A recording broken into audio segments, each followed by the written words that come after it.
Very few percentage of my patients or other patients who have been operated at the center, sometimes they complain of some digestive issues after bariatric surgery. The issues are in the form of loss of sensation of taste or sensation of smell, sometimes nausea, vomiting, sensation of diarrhea. So we'll be discussing each of these issues and how can we overcome these minor problems.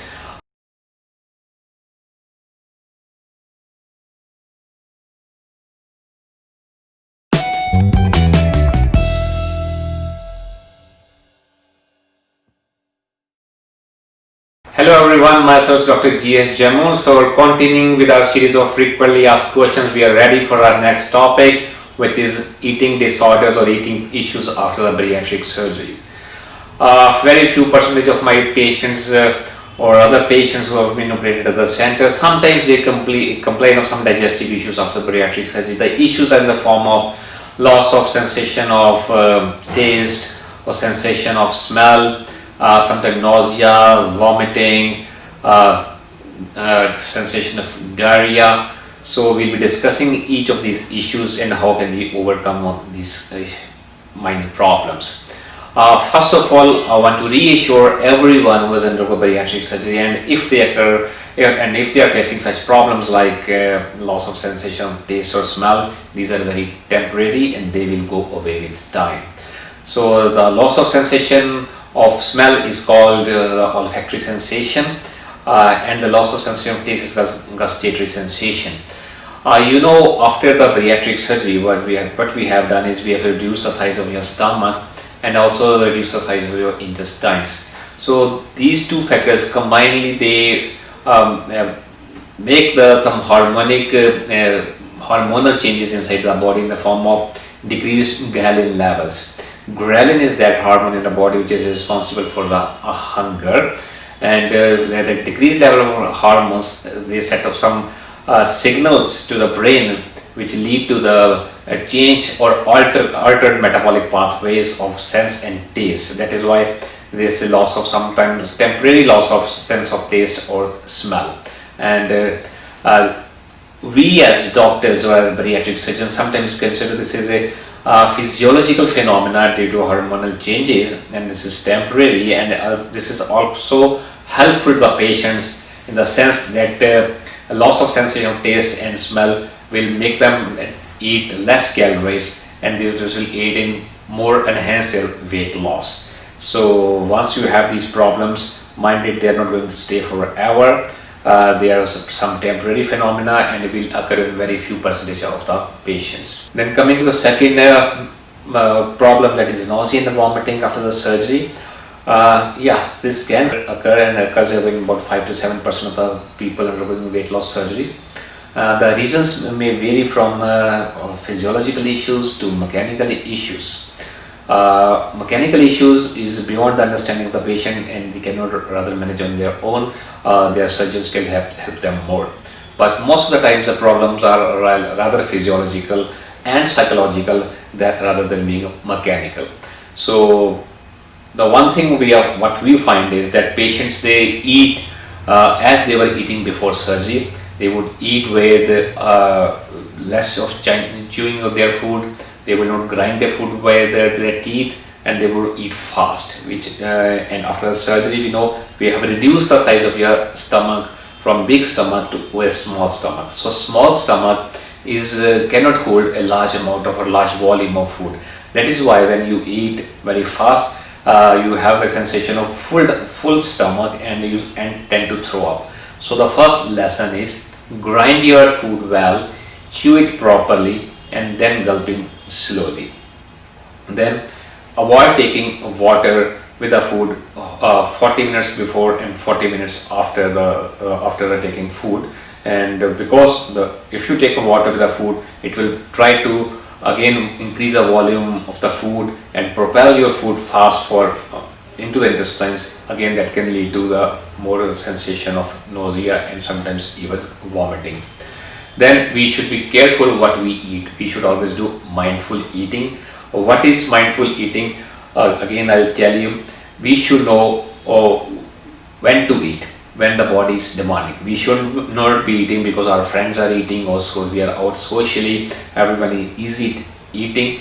You should know when to eat, and when your body sends you signals to eat, only then should you eat. That means you have a sensation of hunger, you should eat. You should also eat what to eat. It should not be an emotional eating. Someone is eating some junk or something and you have to follow that person. You should know what is the right diet for you.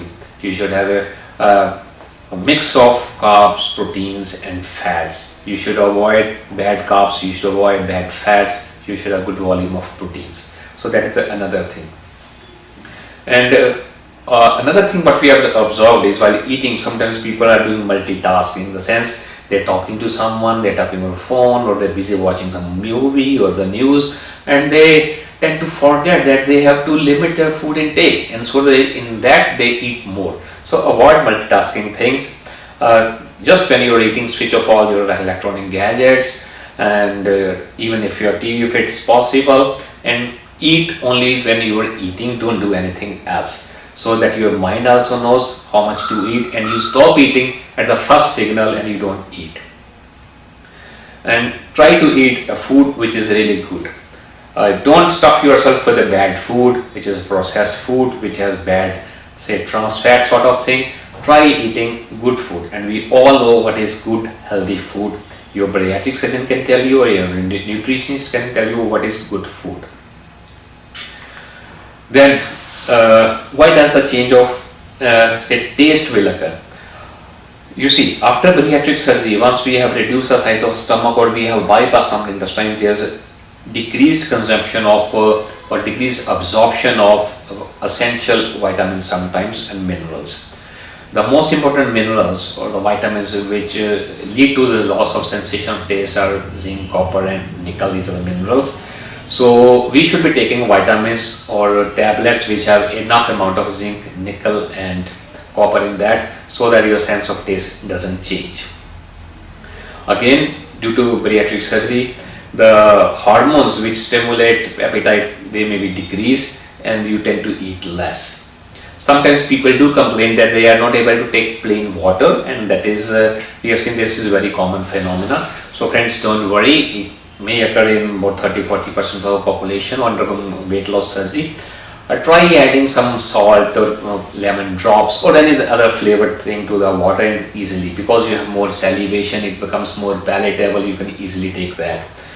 Again, sometimes some vegetables you have cooked, you don't like it, or they're not palatable, so you can add some black pepper, lemon, cinnamon, ginger, garlic, cumin or coriander sort of things to make it more tasty and palatable. I'm sure that you can take that food very easily then. Then some patients will complain of diarrhea after eating certain type of foods, and what we have found in my practice is that after a procedure like gastric bypass, sometimes when your intestine is bypassed and you take food which has a rapid transition from the proximal intestine into the distal intestine. By the distal intestine, I means maybe the ileum or the colon.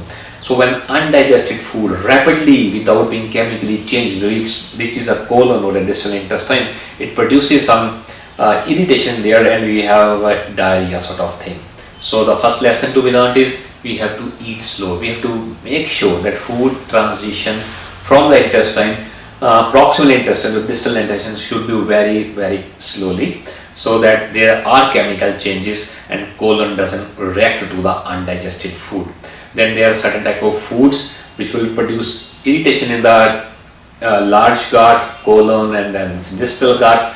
These foods may be especially the fats, some fatty acids which go unabsorbed, which are a source of irritation to the colon, which will cause diarrhea. Then some dairy products, particularly milk also. People get they are intolerant to milk because there's a deficiency in them, that's lactose deficiency. So either you take lactose free milk, or better to replace the milk with buttermilk or some yogurt, curd, Greek yogurt, which can help you further enhancing protein intake, and at the same time you don't have any sensation of diarrhea. Then certain foods which have some natural sugars like sorbitol, which can again give this same sensation. So these fruits may be like apples, pears, banana, berries, some artificial sweeteners like xylitol, figs, raisins, grapes, alcohol, so fresh juices or processed juices, broccoli, milk. So you should start avoiding all this stuff if you have some sensation of diarrhea. Then how do we manage? The first thing is the diet. You have to take what should you eat, what your nutritionist has guided you.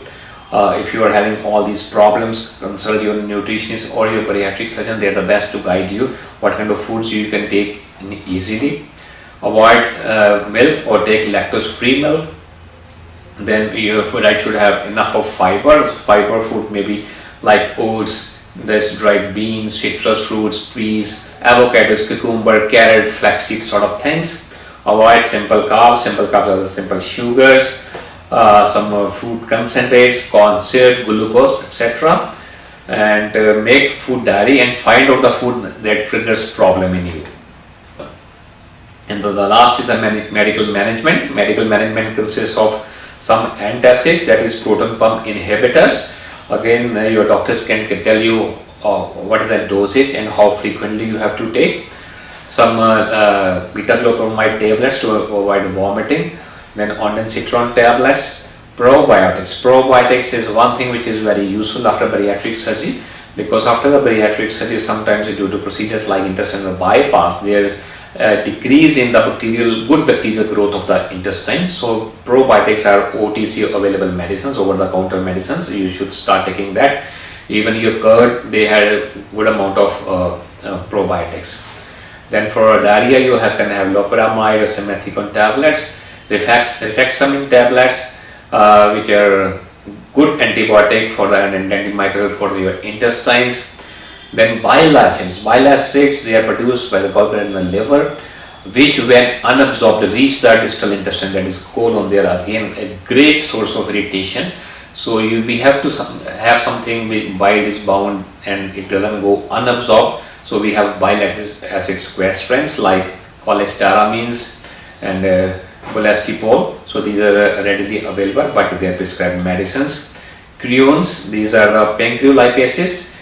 These help in the absorption, digestion, breakdown of proteins, fats, carbohydrates. Again, this is a prescribed medicine and it's a really useful medicine. People who are not able to absorb enough proteins after the bariatric surgery, they must take creons, a tablet of creon along with their meals, which will further aid in absorption of all these good nutrients in their system. So that's all, friends. If you still have any further queries, questions, you can email me. I'll try to answer all your problems either personally or on your emails. And for our next topic, we are coming soon with our next frequently asked questions. Who should and when should you undergo weight loss bariatric surgery? So we are going to help you. If anyone in your family or friends they are suffering from obesity, this video might be useful to them. This is going to be guidelines. We'll be telling the guidelines. What are the Asian guidelines? What are the Indian guidelines? What are the international guidelines? Who and when you should undergo bariatric surgery. Thank you so much. And friends, if you like this video, please don't forget to like and subscribe our channel. Thank you so much. Hello,